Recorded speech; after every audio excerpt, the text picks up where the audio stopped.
TV. Welcome to another episode of Doctor Who Too Hot for TV. We are the podcast that looks at all things Doctor Who Extended Universe, from Faction Paradox to some Photoshop telesnaps, from CD-ROMs to DVDs of cons. These rhymes are getting more tenuous as we go. And basically anything Wilderness Years related and beyond. My guest today is a Yorkshireman in London who is a podcaster of obscure media and Wilderness Year fan. It's Ryan McGivern. Ryan, how are you? Very good, thanks to Dylan, and how are you? I'm awesome.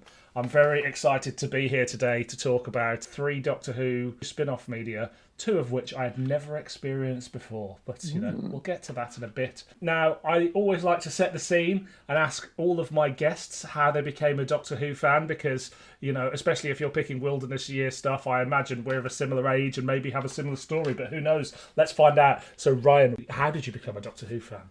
I pretty much became a fan when I was incredibly young in the 90s, and me and my brother, we shared like a Doctor Who VHS collection together. So we had like Doctors from Pertwee to Troughton to McCoy, and we also read the magazine pretty much every month when it came out, and we got pretty much anything like books, cassettes, whatever we can get our hands on, and it just grew from there. I mean, there was a bit between, say, the early 2000s where I was sort of dipped out a bit, but then when the series came back on TV, I went back straight into it again. There we go, another Wilderness Years fan. What a surprise, especially based on all the things that we're going to cover today. So the first thing we're going to cover, just so the audience know, you've picked all of these. There's a great range of stuff here that we're going to look at, but the first thing we're going to look at today is a Doctor Who magazine comic strip called Final Genesis. This was printed in Doctor Who magazine 203 to 206 between the 5th of August and the 28th of October 1993. It was written by Warwick Gray and the artist was Colin Andrew. So news at the time, The Dark Dimensions was cancelled. We've covered that in depth on this podcast before, so if you're listening for the first time, you can go back and hear all about the Dark Dimensions. Galaxy 4 writer William Ems had just died, the Missing Adventures range had been announced, and new myth makers from Annika Wills, Louise Jameson and Sylvester McCoy were on the cards. And also announced at the time was, of course, Dimensions in Time, and an unnamed documentary by The Late Show, which would become 30 Years in the TARDIS. BBC One were also planning a repeat on BBC One of The Seeds of Doom, which never happened. Other little bits of news. Jon Pertwee was blocked from appearing in an Australian production of Scrooge by the Australian Equity. And Pertwee said it's an appalling situation to be in. It's ridiculous, and basically went on to say that all the stage shows in England are full of Australian soap actors, so why can't he be in that show? But there you go, Pertwee constantly searching for a bit of work. But the most interesting thing that happened at the time was the fort from the Sea Devils, the No Man's Land fort as it was called, went up for auction for £6 million, not just to Doctor Who fans. I know the BBC were auctioning off a lot of the stuff at the time, but no one wanted it, and the price went down to 900k, and there was still no takers. So what about that? Do you fancy one? Do you fancy that? Do you pick that up for 900 grand? If I had the money, you know what? I wouldn't mind a sea fort. It'd be good, you run your own pirate radio show there at least. And, you could do Sea Devils conventions from there. And get Stuart Feld to be in costume as Joe Grant as well. Releases at the time, there was The Curse of Peladon on VHS, the Dalek tin featuring Remembrance of the Daleks and the Chase, The Trial of a Time Lord in a tin, and The Two Doctors on VHS. The books were the novelisation of Evil of the Daleks, New Adventures, Birthright, Iceberg, more Silurian alternative words with Blood Heat, and The Dimension Riders, as well as the Ghostlight script book. Soundtracks for Genesis of the Daleks, The Brain of Morbius, The Ark in Space, and Ghostlight were released. Power of the Daleks, the missing audio soundtrack, was released, and The Pescatons was also released on tape. Other merchandise included Doctor Who Toby Jugs from AD Limited, but only Doctors 1 to 5, and the Age of Chaos comic book written by Colin Baker featuring the Sixth Doctor and Frobisher. So a lot of merch there. Any particular standout, stick-outs there? Ooh, the Dalek tin is definitely one of them, because I got that for Christmas, 93, 94 time, and it was one of my most treasured VHS sets, and I think I remember having to sell it at some point later on, which I absolutely regretted, because I just love that set. It looks absolutely beautiful just to display. And then it came my long quest to find one on eBay that doesn't look like a rust bucket. And it did found one eventually. So you had to scour through, and you do find one eventually. I loved that tin, and I've still got it at my dad's somewhere. I can remember the little plastic case inside, the little book on Daleks that was in there, and the same with the trial one, the plastic casing that it came in, and then the cardboard sleeves on the videos. What a novelty! Great times. The strange thing is, I never had a trial VHS set until later on, and I got it in a marketplace in Halifax, but it didn't come with a TARDIS tin. And for some reason, I never knew that was the story that was in that tin. Oh, right. So for years, I thought, oh, it's just this weird thing that was just in a cardboard case. It wasn't until later on did I realise, oh no, that was meant to be in a TARDIS tin. Part of me, maybe after I've had one too many drinks or something like that, sometimes has a look on eBay and think, should I try and get... Because the TARDIS tins had all of the 7 Doctors, a different Doctor on each one. Yeah. Part of me is like, oh, should I try and get them all? And the answer to that is no, Dylan. Don't do that. So yes, we move on to Final Genesis. Too hot for TV. The Doctor, Benny and Ace find themselves in the present day, but all is not as it seems. First they encounter dinosaurs, then they are arrested by soldiers who are familiar to them, but the soldiers do not know who they are. In this dimension, the Third Doctor and Brigadier were killed in an explosion, and UNIT has become Uric, while Silurians and humans live in peace. As humans, Sea Devils and Silurians alike begin to disappear, and strange creatures attack Uric, the Doctor realises that this is the work of a rogue Silurian, Mortak, who has genetically engineered humans, Silurians and Sea Devils into the ultimate creature bred for survival. Mortak plans to release a gas that will turn 1/3 of the population into the creatures and kill the rest. However, Mortak is accidentally killed by his own gas during an attack, as a cold and vengeful Doctor watches.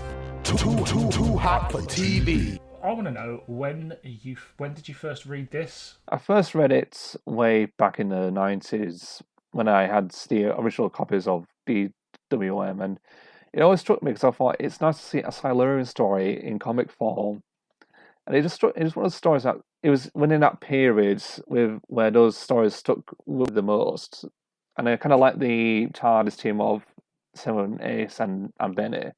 And I suppose that was my TARDIS team, and it was like that period which I call my favourite periods, the New Adventures period.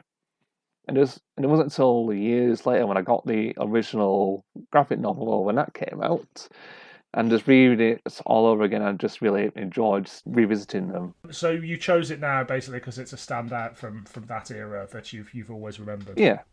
So the main conceit of it is it's a parallel universe story, something which I've said on this podcast before. Doctor Who doesn't seem to do enough of. Doctor Who's only really done a few on TV. So how do you think the parallel world arc works here? I think it worked well. When you briefly mentioned about Blood Heat being released around the same year, that was also a similar concept. It went through a parallel world. But I think it's something that could actually be used more, I think, in a show. I think it's something that needs to be explored more, Phil, than going to Earth in history again and carrying monsters there. Just go sideways and just think, what if something happened instead? Yeah, I'm kind of the opinion that the word is multiverse that people use a lot at the moment, but I don't mean in terms of loads of like a cinematic universe of spin-offs and things like that. But I think that they could do more with the multiverse in Doctor Who. The idea that as you say, those sideways trips could happen, I think. It's an idea begging to be dug into more. And, you know, are there other races of Time Lords in these alternative universes? Or are the Time Lords unique to this one? Is the Doctor unique to this one? Like, there's lots of interesting stuff you could really do with the kind of lore of the show. And also just on a very basic level of just... I don't know whether you heard the Big Finish Dimension Canon box set they did. I haven't, no. That's the one where Rose is trying to get through to the 10th Doctor for Journey's End, and she goes to loads of different Earths, and we meet a lot of people we're familiar with. It's one of the best sort of new series releases that I think Big Finish. All right, okay. I'm more familiar with the Unbound Doctors. I think that's where I kind of got my kicks from the Big Finish. Those were more my sort of thing. How they picture Doctors from different universes or different concepts of the show. Yeah. Anything like that, I kind of lap it up, and I really hope that this new iteration of the show does it, or somebody does it at some point. But anyway, we're talking about a particular Earth where the Silurians and the humans learn to live in peace, which is another concept I've always wanted to see explored in the show. I thought in Matt Smith's first season, when the two humans are put into cryogenic freezing with the Silurians, that they do a follow-up story a season or two later where the Silurians wake up in the future and finally have peace with the humans, but they didn't. They seem to have forgotten about that particular story. It's like it lays some interesting seeds, but then it just never gets carried on. Whenever they try to pull the Silurians back in, it just never happens. This story is really good at sort of wrong-footing you, in that it starts and, you know, you've got Doris, the Brigadier's wife, on the phone talking to the brig about Liz Shaw. Bess is outside the house, and you think, oh, we're going for like a big multi-Doctor thing because it's the 30th anniversary. And bang, they kill the Doctor and the Brigadier, which I think is a very striking way to open your story. Oh, definitely. I do love a good cold opening. This is one of the better examples, I think. But it also seemed to imply that the Pertwee Doctor, as it were, he's been stuck on Earth ever since the 70s and has never got free of his exile. Or it sort of hints at with Bessie and visiting the Brigadier often. So, I kind of like it. My understanding is that the Doctor stayed to broker the peace, essentially, between the Silurians and the humans, and that's why he never left. But obviously the third Doctor is not our Doctor in this. We've got the seventh Doctor, we've got Benny, and we've got Ace directly out of their New Adventures guys. And you're a big fan of that era in general, are you? Yeah, I mean, I do have my criticisms towards Ace and how she's, how would I put it, matured, quote unquote, but not really matured at all, really.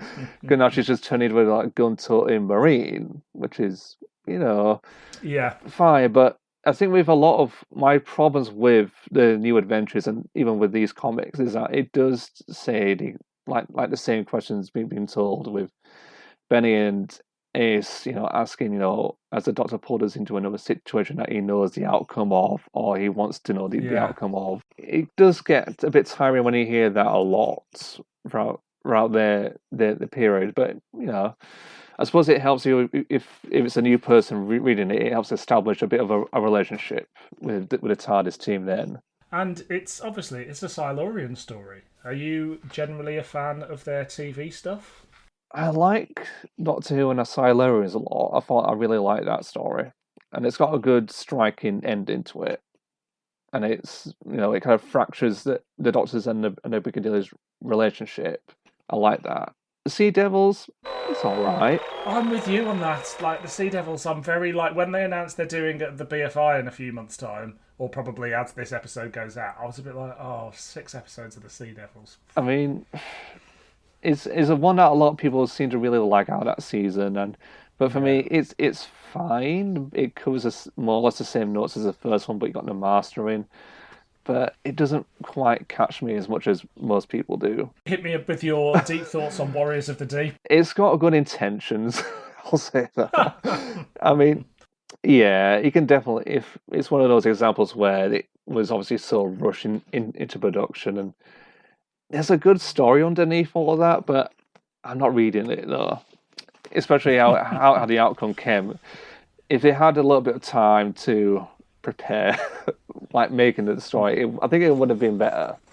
But the way it is, it's still only the weakest, I feel. It's got good potential. Yeah.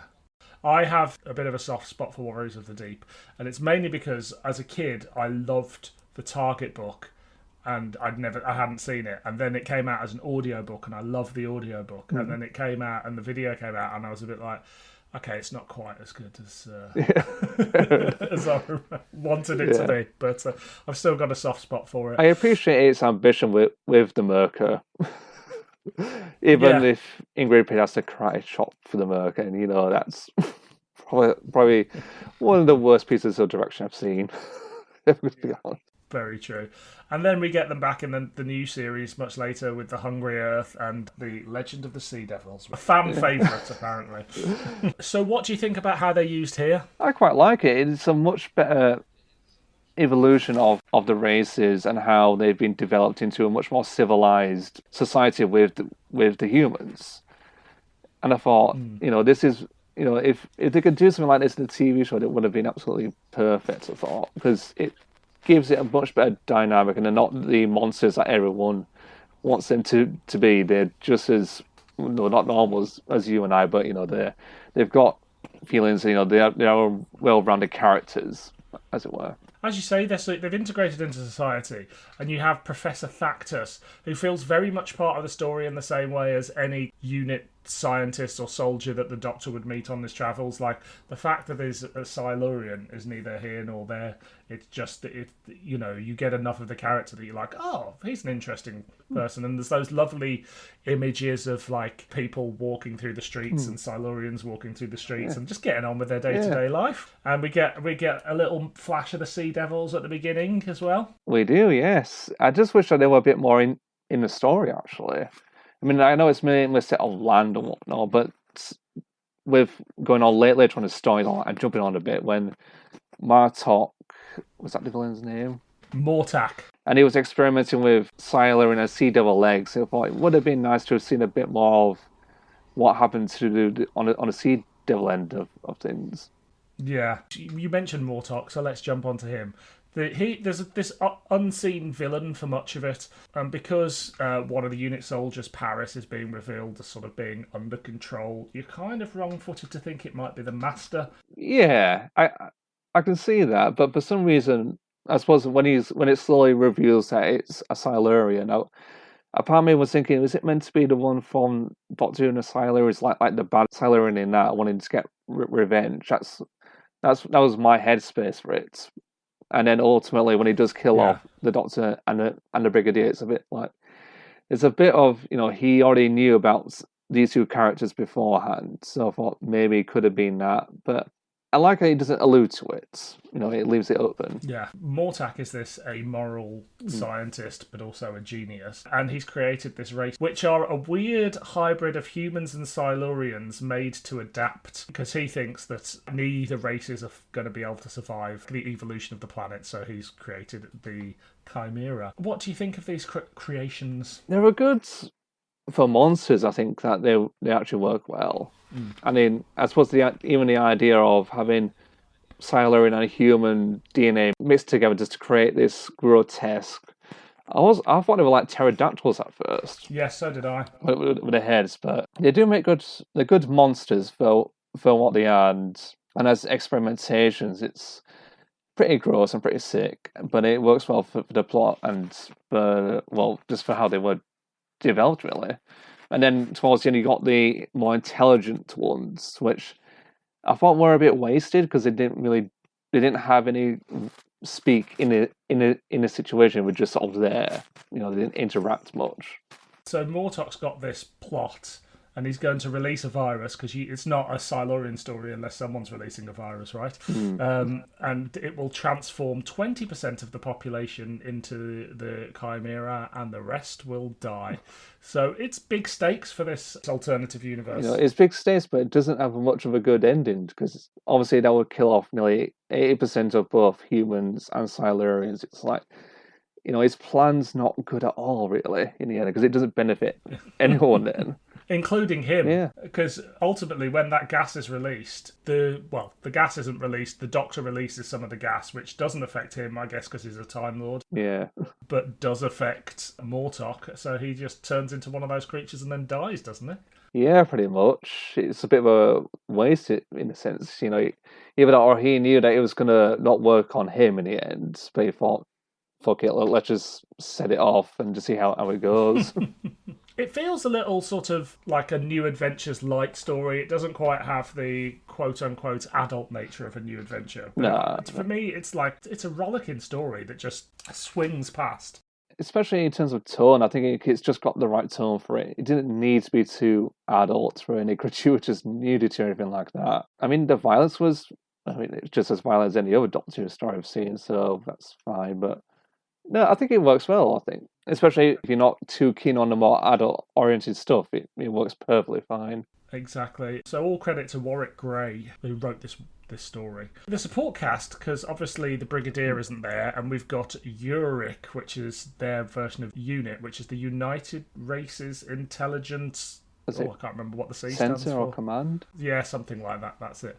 So we have Captain Catherine Paris, who's the one who's used by Mortak as a sort of puppet. But more interestingly, we've got Colonel Muriel Frost. Now, I didn't realise this, but Colonel Muriel Frost has been in a number of stories, including the Fires of Vulcan Big Finish audio. And the comics, including the Mark of Mandragora. Because I was racking my brains out ever since I read it. I thought, I've heard the name before, but where have I heard it from? And it took me a while to realise it must have been from the Mark of Mandragora, because I thought, Seventh Doctor is, and it was a unit story, and it was a set rounds just before this set of comics, I think. So that's where I heard the name from.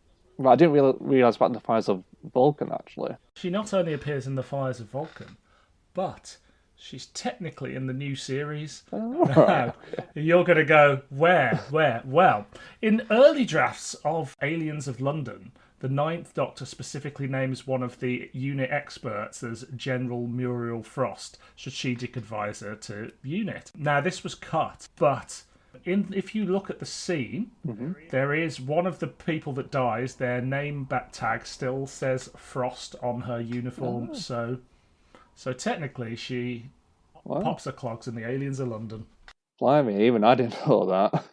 Because I knew when the news it's a very kind of subtle, I'm trying to put references to, say, the New Adventures era into the new series, so that was new to me. I think we all know that Ross T. Davis is a big fan of the comics these days. I would love to see these. I mean, I know that we're going to see some of it, but I would love to see more of the extended universe stuff mined for television, and I hope there's a load of it to come. Oh, definitely, yeah. We shall see. So the art is by Colin Andrew. What do you think of Colin Andrew's work here? I like his work a lot, at least on the characters, and some of the scenes I thought were absolutely great, but his illustrations on the TARDIS I thought was a little bit interesting, because the console looks quite different to how it's described in all the other comics and the novels. The console changes between one issue and another, so in one issue they go in and it's a hexagonal TARDIS console as normal. And then in the next one, it's this weird round sort of next generation computer. Yeah, I don't know what one of mine was behind this. Maybe he forgot, or unless he had other ideas for it. But it just seemed a bit of an odd thing to have in two consecutive issues. I think generally it's good art. Some of the likenesses aren't always great, but there's a scene where when the TARDIS first lands and you've got McCoy's Doctor in the foreground with like a shadow cast on his face and the companions and the TARDIS in the background, which I thought was great. And there's all the stuff, Benny jumps into the mind of Paris in order to try and figure out who's got her under control, and there's all like some stuff in there, and she dies. I think that's really cool. I think it was towards the end, and the Doctor was trying to stop Mortak from releasing the virus. And I thought he was tripping over, but he was trying to grab over. But I thought, and it just looked like he was tripping over. I think he was trying to tackle him from behind. And I thought, it looked as if he was tripping over something, but... Overall, though, I think it's a pretty solid story. Do you have much more you want to say on it? I quite like how it ends, and I like how, it's not often you tend to see the Doctor looking over his own grave, or rather his alternate self's grave.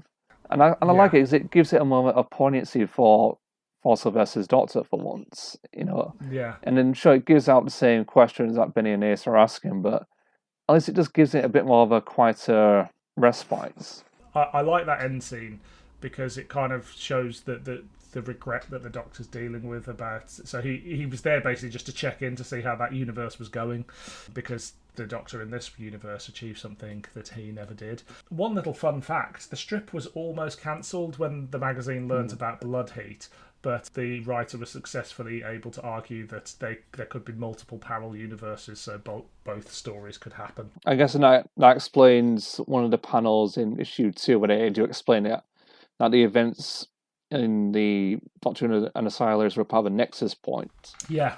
If we've said all we want to say on this story, then I have to ask you whether it's a clanger, a banger, or an average meander. I go for a banger, a solid banger. I will also go for a banger. There we go. It is. I very much enjoyed it. I'd never read it before, or if I had, I'd completely forgotten it, and I very much enjoyed reading it. Too hot for TV. The next thing we're going to look at today, and I'm always excited when guests suggest something a little bit, possibly not beyond the realms of the podcast, but beyond the realms of conventional storytelling in the world of Doctor Who. So the next thing we're looking at is the BBC computer game from BBC Multimedia, Destiny of the Doctors, which was developed by Studio Fish, written by Hannah Redler, Gary Russell, Terence Dix and Andy Russell. It was directed by Nick Holden and produced by Dave Anderson and designed by Jason White. Who knows who those people are, most of them. And it was released on the 5th of December 1997. News at the time, Sidney Newman had just died. The BBC quelled rumours that they were about to partner with the Sci-Fi Channel to make a new Doctor Who series, which is probably just as well. The comic strip at the time was Tooth and Claw, featuring the 8th Doctor, Faye and Izzy.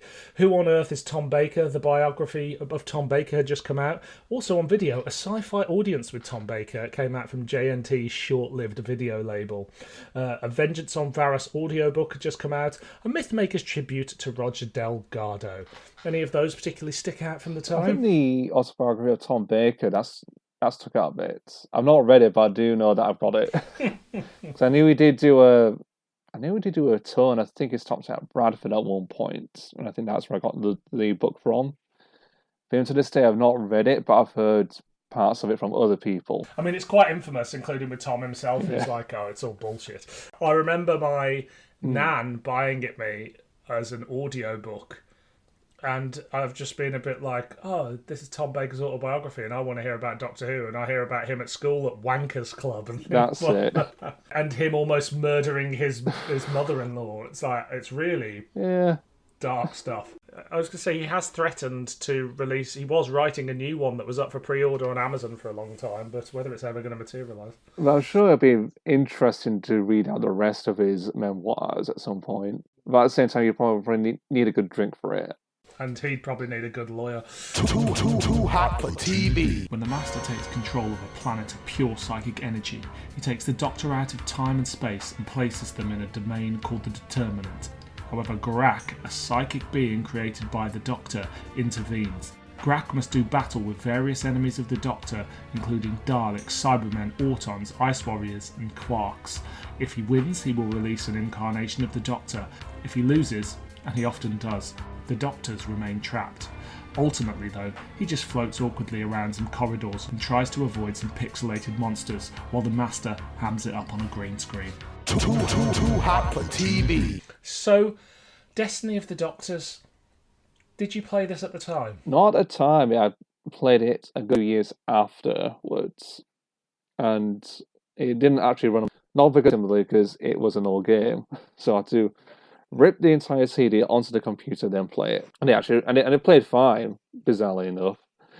And it was an interesting experience. I mean, I'll give him credit. It's one of those attempts that BBC Multimedia at least decided to use a game as opposed to interactive CD-ROMs for once. I'll give it that. But I do think the hype, I should say, for it, in DWM, it was a bit like they were trying to think it was going to be the next Doom or the next Quake. And I thought, well, it's first person, it's 3D, I'll give it that. But it's more like a running down corridor simulator than fighting off Daleks and Cybermen. Yeah, I mean, to be fair to the game, it is in true Doctor Who style, a lot of running down corridors and not as good as it should be. Yeah. It's an interesting sidestep, and I remember I bought it at the time. I wouldn't say I was a huge gamer as a kid, and I don't really play games at all as an adult. And I remember we had a load of Star Wars games and Quake and Doom and things like that. I'd play them. I loved them. And so to have a Doctor Who game to sit alongside those felt like an unreal experience to, I mean, I would have been 13, 14, something like that. I will never forget. I mean, you brought back trauma for me, essentially, of just Oh dear. of just trying to play this game. It was the gameplay on it was so frustrating, and I just remember like you'd obviously have to dodge some Cybermen and some some Autons and what have you.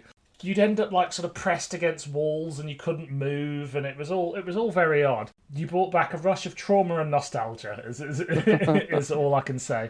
The Doctors recorded some new stuff. Like the ones who were still alive, recorded some new stuff using the game, and then they used archive for others. And it does sound like they've also recorded dialogue from just impersonators as well at points. Yeah, I know that, at least from the trial Doctor is an impersonator, that it just sounds slightly off. Yeah. It sounds a bit too high-pitched, I thought. And Hartnell, I think it is another impersonator, but what they did is that they filtered some sort of like a filmic audio sort of blanket, so it sounds as if it's been recorded off a film, of a recording. But it's another impersonator. But I mean, fair play to them. I think they do a good job at it. Hearing those little clips was sort of unreal at the time. It was really exciting, just like, I'm in an interactive adventure with all of the Doctors, apart from Paul McGann, because they started developing it before Paul McGann was the Doctor. So that's why he doesn't show up. Terrible, terrible cover. Even at the time, I remember thinking the cut and paste job they did of it. But the monsters are slow, and I remember jousting against walls when I was supposed to be jousting against Sontarans and floating through corridors. And there's lots of interest. There's like that info bits where you can learn about planets and objects and races. So it had like a bit of like an Encarta feel, but for Doctor Who. Yeah. It features, as it was described at the time, a real-time VR environment. I mean, that's not what I think of VR. And has Daleks, Cybermen, Sea Devils, Zygons and more, and the City of Thoughts database, 600 entries with text, stills, audio and video, and there were little clips, original videos of all 7 past Doctors, specially shot video and newly recorded audio material, 28 mind-bending quests, 7 action-packed challenges, and up to 20 hours of gameplay. But obviously, the most exciting thing about it is that Anthony Ainley gets his own little adventure here. He gets to be the star of the show, which I'm sure pleased him no end. And they recorded a load of new bits with Anthony Ainley. It's possibly one of my favourite performances of him. He's great in it. He really just gives it his all, I think. I think he even tries to expand on other parts of the lore, where it sort of implies that he met the celestial toy maker or took his toy bot from him. But I just like the fact is there's a sense of humour about his character that's not quite too campy as it was in the series. It's a bit more toned down, but works well. I thought. It's a really fun performance, and he is chewing up the scenery in the best possible way. It's another little glimpse of possibly what a 90s Doctor Who BBC videotape show would have looked like. And, you know, there's some fun set design and stuff, and he gives a great performance, and he's talking directly to Grack, who's the main character, because you play a floating jellyfish in this, essentially. And he talks you through all the Doctors. And there's these clips, and it seemed so amazing in the 90s. And watching that footage now, I was like, oh, this is really great stuff. To the point, like, I would love, this is never going to happen, and this is a step too far, but I would love it if somebody who was one of the writers of Doctor Who figured out how to weave that footage into an actual adventure. I know Ian Levine's tried to do something similar, but I would love now if that was somehow on an archive screen somewhere and it was the new Doctor facing off against the Master. I think it would be brilliant to just kind of really canonise it once and for all. It will never happen. Well, I like to think that somewhere out there, one of the people are probably going to set up like a Wilderness Years collection set, and they're going to try and weave in a small short story with those clips in. That's how I think of it as. So either way, we all want this. Both of us want this footage to be turned into something even more exciting than it is. Now, there's probably people out there who have never heard of this or never seen anything from it. But if you go on YouTube, there is somebody called Shameless Kaboom who plays the entire game so you don't have to. And I had great fun the other day just flipping through. I can't say I watched the 20 hours of gameplay or whatever he's uploaded. But I had such fun skipping through and remembering all the different scenarios. Beyond the Ainley stuff, is there any bits of it, like particular levels or settings or things like that, or monsters that stuck out to you that you were like, oh, it's great to see these in digital form? I kind of like the end fight with the jousting Sontaran, and I thought that I really liked. Though I'm not quite sure it ties in with Peter's Doctor, but hey, why not? You know, it was funny to see the Quarks there. I'm right there with you. I was like, the Quarks are in it! You know, I kind of like how they put each scenario associated with each Doctor, always remotely try to.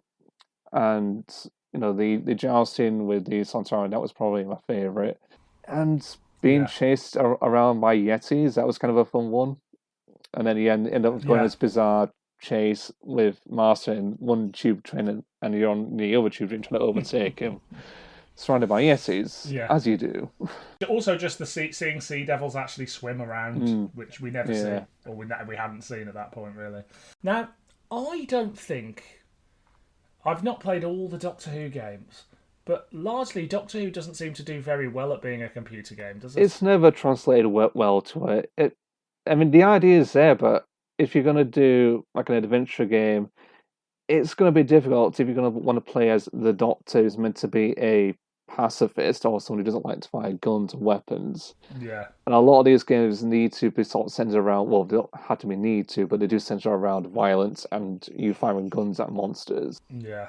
I mean, the first one I played was Dalek Attack for the Commodore 64, and it was literally just your arcade platformer shooter where you play as a Doctor and you fight Daleks, which is simple, it was fun, but it's not Doctor Who, though. No, you're literally, you've got a sonic screwdriver that shoots things out of it that kills Daleks, don't you? It just uses the sonic screwdriver as a gun. The nearest that I've got that I really enjoyed was, do you remember around, I think it was Series 5, they released a bunch of like games you could download on the BBC site, and they were quite short and simple. There was one with the Cybermen, and I think there was one with the Sontarans as well. But I just remember them being so much fun. Yeah, they were probably like the closest one to you get to a real proper game, I thought. I mean, they were definitely good, and it was good voice acting, and it just felt right because you were more solving puzzles than actual fighting monsters, which I thought really worked well. Yeah, no, I agree. Like that's certainly the best thing they've managed to do. I've not played any of the more recent ones, but I know my girlfriend wants us to get a Wii, and I remember there being a Doctor Who game that wasn't very well received for the Wii, but I will give it a go. And maybe I'll come back and review it on here in a year or so's time. I did try one of those VR games, and so we're doing one at the XL Comic Con, And it had the Doctor Who Edge of Reality or Edge of Time, Yeah. something like that. And they were trying out the VR sets. Thought, never try VR. I'll give it a shot. Either I'm just not really good at playing games, but I could not operate the game at all. And then when it was released, everyone complaining that they couldn't operate the characters. So I thought, it wasn't just me then. So, is there anything else you want to say about the CD-ROM adventure Destiny of the Doctors? I never probably completed it. It was just one of those that it was difficult to complete because your health bar was running so low each and every time. I ended up having to change the coding of the game. I found there was a small guide that says that you can change the health bar, and I looked on the documents and realized you can change that, but you can also change the enemies and all that so that they don't have to kill you in one shot or anything like that. So I did that, and I got to the end, and I couldn't complete it because your character has to die at the end of the game, Right? And I stopped the ability to lose health. So it was an interesting experiment, I'll say that. Well, I never completed it either. And it has to be said that, so I have two brothers, Jack, who I used to do this podcast with and sometimes still do, and Toby. And Toby is not a Doctor Who fan, but he was very good at gaming. And much to my annoyance, Toby completed the game as a kid, and I never did. So, fuck you, Toby. Well, you're not missing much in the end anyhow, aside from one last good cutscene with Anthony Ainley. So, is it a clanger, a banger, or an average meander? I want to say average meander, but I'm going to put it more into clanger. It's good for the Anthony Ainley scenes, but that's really it, if I'm going to be honest. Yeah, I mean, just as a game, just based on gameplay alone, it's a clanger. But I'll give it an average meander just because it's a lovely little bit of wilderness years weirdness. Yeah. Too hot for TV. So, our third adventure is from Big Finish Productions, known well to listeners of this podcast, I'm sure. But it's one of their, I would say, lesser-known ranges, particularly for new fans, I imagine. And we're covering Iris Wildthym and the Panda Invasion. Now, this was written by Mark Magrs, directed by Gary Russell, and released in May 2009. So, at the time, Planet of the Dead had just broadcast. It was announced that Wilf was back as a companion in David Tennant's last story. Also, the casting of June Whitfield and David Harewood in what will become The End of Time was announced. Sarah Jane Series 3 was announced for CBBC. And Big Finish announced that Charlie Pollard was to get her final adventure in The Girl Who Never Was, and James Bree had just died. Comic strip wise, The Age of the Iceberg, featuring the 10th Doctor and Magenta Price, was running. The DVD was The Image of the Fendal. The Big Finish releases, and we're getting very much into the age of Big Finish releasing a lot of stuff, was Return of the Crotons, featuring the 6th Doctor and Charlie. The Chaos Pool, which was part of the Key to Time 2, which featured the 5th Doctor and Romana. Hot House, featuring Lucy Miller and the 8th Doctor and the Crinoids, and the companion chronicle was Resistance, featuring the 2nd Doctor, Ben and Polly. Books out were The Prisoner of the Daleks, The Slitheen Excursion, and Judgment of the Jadoon.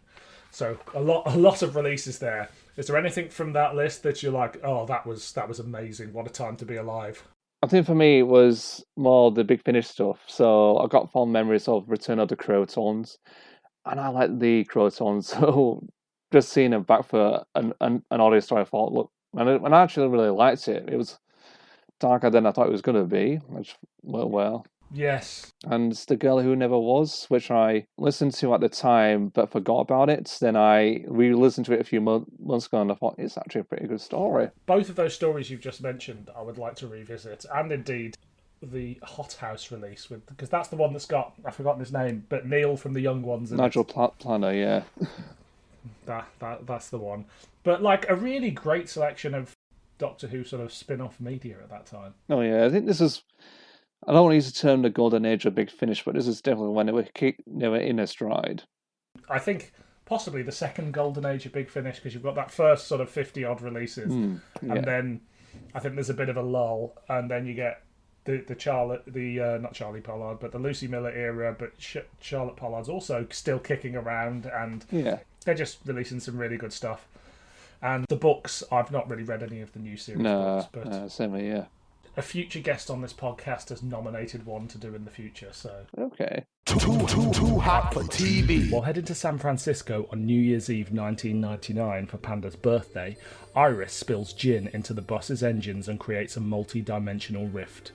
When Panda awakes, Iris is gone, but there is another version of Panda there called Pandu, who wishes to start an invasion of this universe. An unconscious Iris is taken to a hospital where she meets Dr. George Strangeways. With the rift open, a race of vampire pandas threaten to enter our universe. Iris realises the only way to close the rift is to pour tonic directly into it, and so Panda sacrifices himself, throwing both Pandu and himself, along with the tonic, into the rift, closing it behind him. Iris heads off in search of Panda, while Panda waits for her to rescue him. Too hot for TV. So, Iris Wildthym. Who is she? She's the trans-temporal adventuress, but she's like a sort of alternate version of the Doctor, but she's not. You know, she goes around time space in a TARDIS. That's a double-decker bus. She likes to drink an awful lot. And she likes the company of a stuffed toy panda, which, according to some people, I wouldn't say that myself, it's the same panda that you see in a time meddler. Really? Supposedly, some people have put that theory down, yeah. I thought that's quite a stretch, but... We'll talk more about Panda there in a bit as we delve into the Panda Invasion further. I don't really know much about Iris Wildthym. I think I had listened to the odd audio back in the day. But she started in a book, am I? She started in a series of unconnected books to the wider Doctor Who range by Paul Magrs.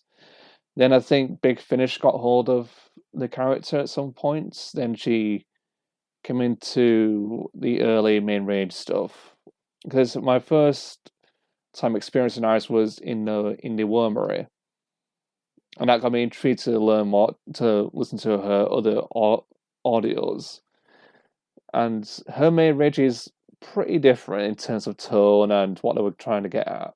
So this particular adventure, well, I guess, did you hear this at the time, first of all? Yeah. I got the Series 2 sets online at a time, and I went just through them all. And this was after listening to the Series 1 releases, but they're quite different. Right. So if you were to start off with the Iris, just go straight to Series 2 onwards, because Series 1, it's its own thing. Okay, interesting. It's a bit of a strange one, that one. But with Series 2, it's trying to be... Each adventure is trying to have some sort of references to an era of Doctor Who from the 60s to the 90s. Right, okay, that makes... Because this is obviously... I mean, it's a tribute to the TV movie almost. It's got the same setting. It's got very similar music in places. Yeah. It's got a prologue at the beginning that's a bit like that as well. And I thought that was a fun little conceit.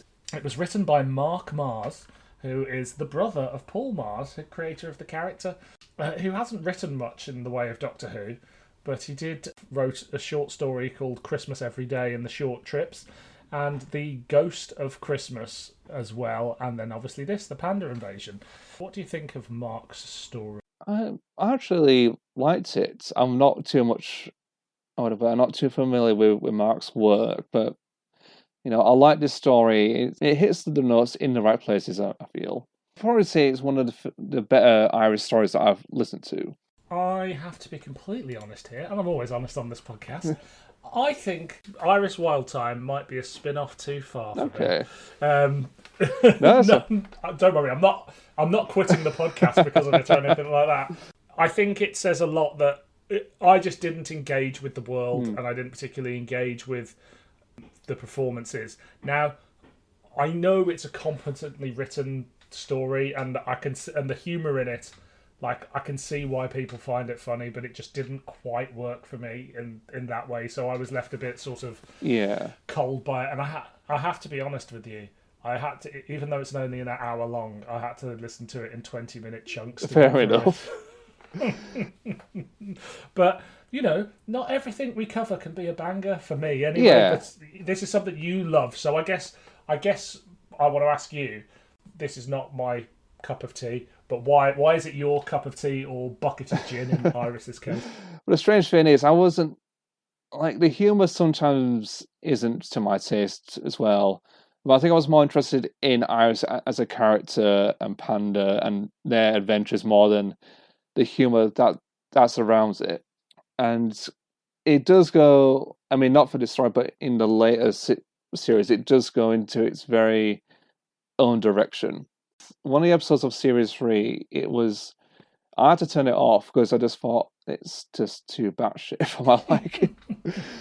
Iris and Panda land on a planet where she has her own fan club, which she absolutely hates and loathes. But her planet is under attack by a planet-sized monster who isn't wanting to destroy the planet, but wants to have sex with it. Okay.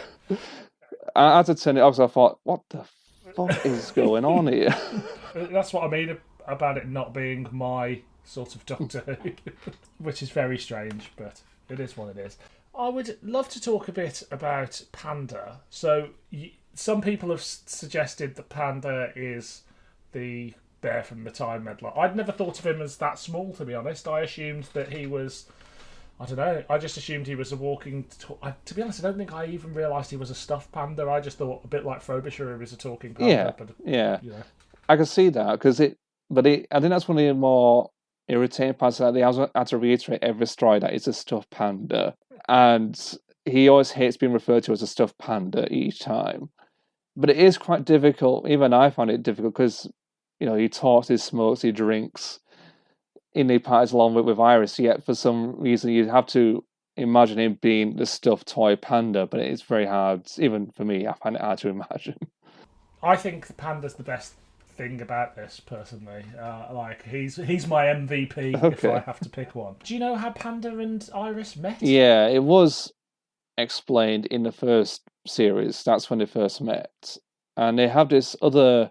So Iris had a former companion called Tom, who travelled with her for a bit. Then he left, and then he wrote a book about their travels. And she came to his book signing, makes a complete mess of it. And then she joins Tom and his stuffed toy panda, who he brought with him, onto their wacky adventures. But then, when Series 2 came, Tom's just nowhere to be seen, so it's now just Iris and Panda. He never explained how or why, that were it. So from now on, it was just Iris and Panda, and it's just ever stuck there ever since. So, Panda isn't the only panda in this story. As the title suggests, it's an invasion of pandas. And basically, there's a rift in time and space, because isn't there always? And pandas are falling in from other dimensions. And so we get to meet Lionel Pandu. Yeah, Lionel, or whatever. Played by Toby Longworth, which is a great... They're essentially meant to be the same character from different dimensions. I love the interplay between the two of them, of just these bitchy little stuffed toys, essentially. Yeah. Oh, is easily the most best part, and dare I say the most well-developed part of the plot. Yeah. And it's just so much funnier to listen to, I thought. You've got two characters that just are obviously chewing up the part a little bit and having great fun. I mean, nobody gives a subtle performance here, let's be honest. Speaking of not-so-subtle performances, Iris Wildthym is played by Katy Manning. What do you think of Katy Manning's performance as Iris Wildthym? That's why I kind of like it. It's very over the top, very batty, as it were. She's a very batty old lady, but she's got a lot of spirits, and I kind of like that. She doesn't necessarily drive this plot forward. In fact, most of the time it's actually Panda that tends to drive the plot forward in anything, because she just whittles around. I mean, the weird thing is, she always likes to sort of mention about past adventures that we never get to see. So in this one, she mentions about saving the two humpback whales, which is obviously a rip from Star Trek, The Voyage Home. But in other, like when she meets Peter Davison's doctor earlier on in the main range, she mentions about having to be in the Death Zone fighting Quarks and Yeti with 4 other incarnations of Iris. So she's trying to mirror the events of the Doctor's adventures, but she's not the Doctor. And it's like, I think that's what they're trying to relay. She's not the Doctor, but she's copying the Doctor. in many ways. Yes, she's a bit of a spoof of the Doctor in some ways. Like, and bits of it worked for me, and bits of it didn't. Like, one of the funniest moments that I enjoyed in it is where Iris does like a Sherlock on someone and goes, Iris acts like she can read minds and goes, "You need to go home and do this and do that," and then she pulled all the clues in sort of a Sherlock ways from him, which is quite funny.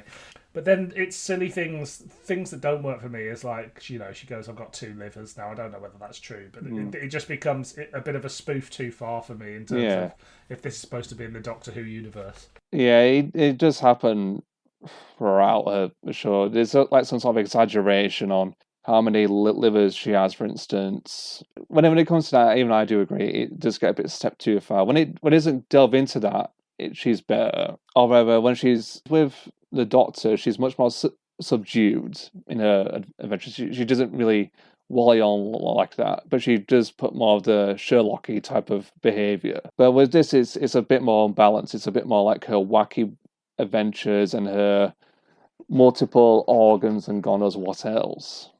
I mean, because the previous one was the 2 Irises, which was meant to be her and an alternate version of Iris Wildthym, which is played.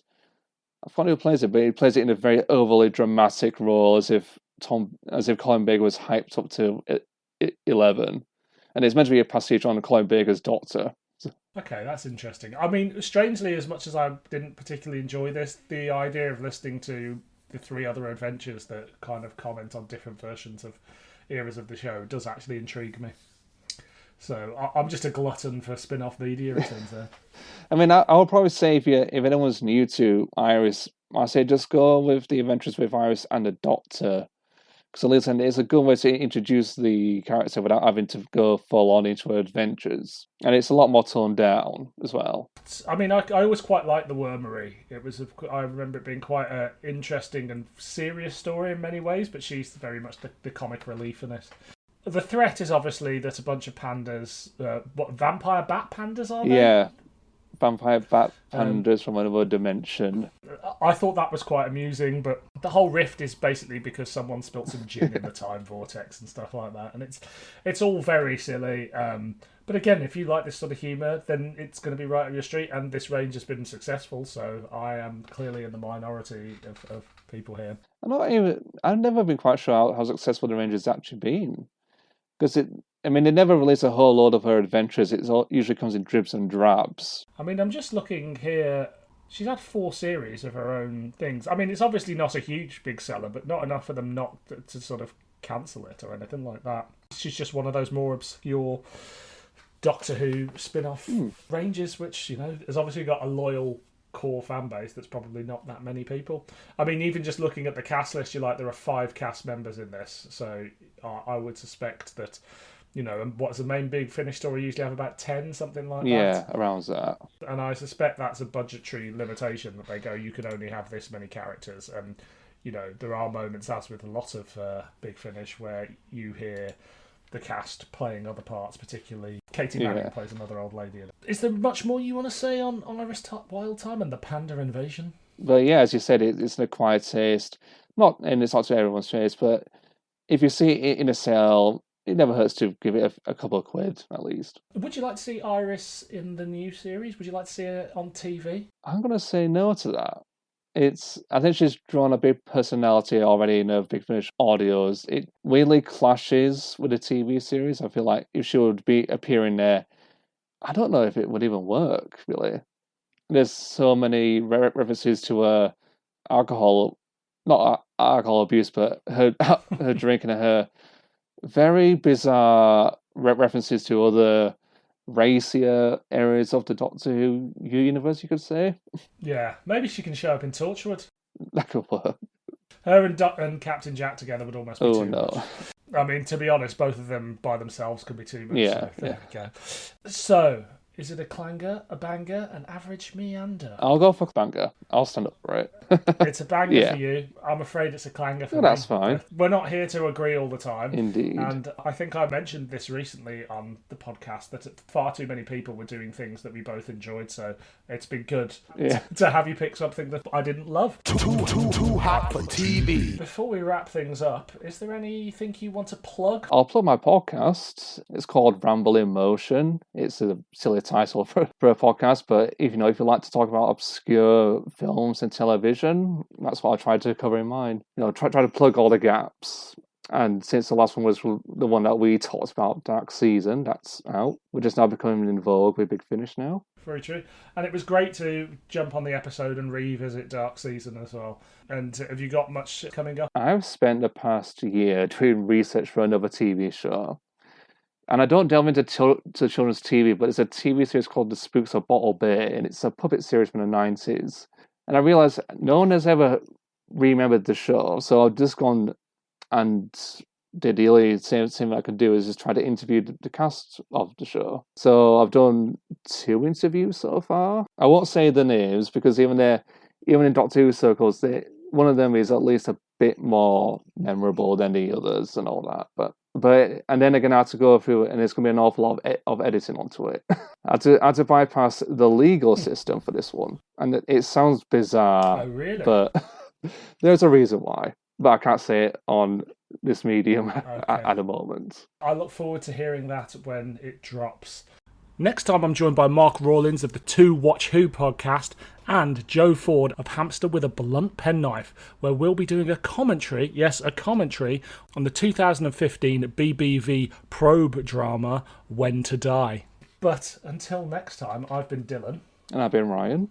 And this has been Doctor Who Too Hot for TV.